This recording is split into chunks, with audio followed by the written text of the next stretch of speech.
So Reforger added suppressors recently, and players are asking how to limit it realistically, so not everybody uses them all the time. And the most common idea is to just use the rank system to gate it.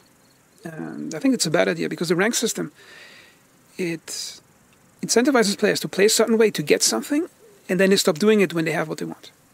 And for example, if you play on the PBS server, the 128 player server, most of the rank is gained by just sitting in the truck at the beginning of the game.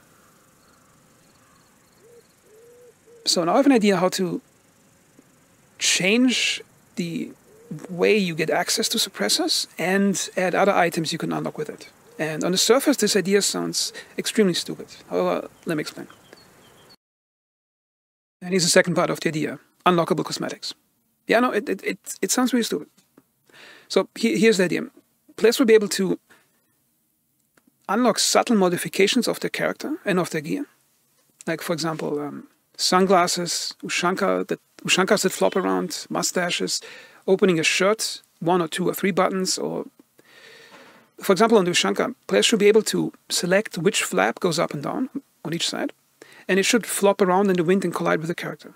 Because I think the game has the technology for that, because the M60 machine gun, the handle of it flops around when you shoot it.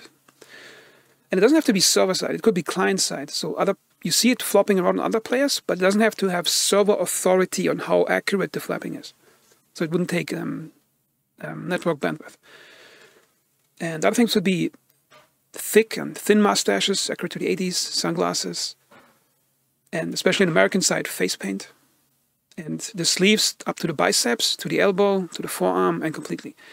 That seems like unimportant steps, but these subtle modifications, they really allow you to subtly distinguish yourself from other characters.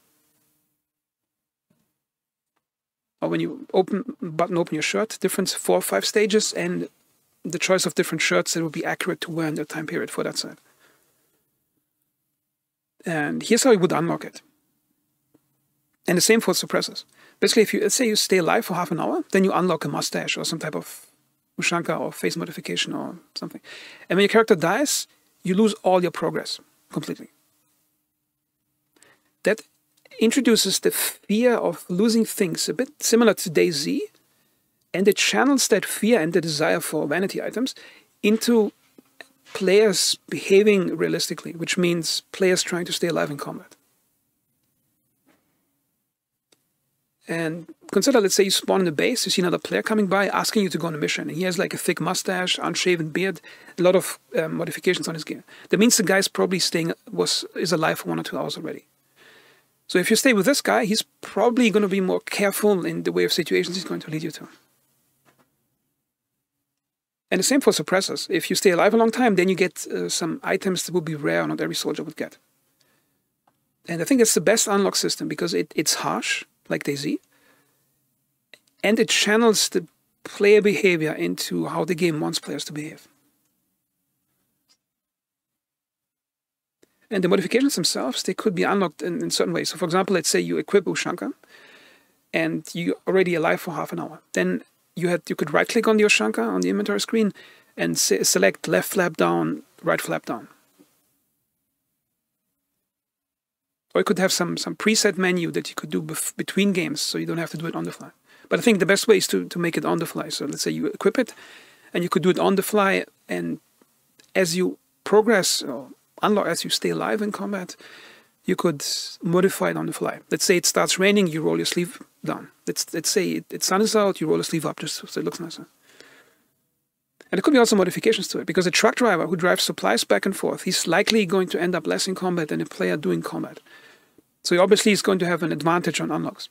So what the game should do, or could do, is some type of modifier on how much you lose when your character dies.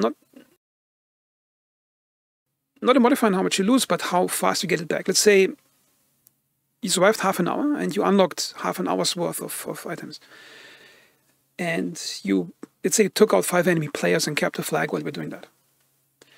Then in your next spawn, you still lose everything, but getting the unlock for that next life, you earned it to be faster, because you did a lot in the previous character life.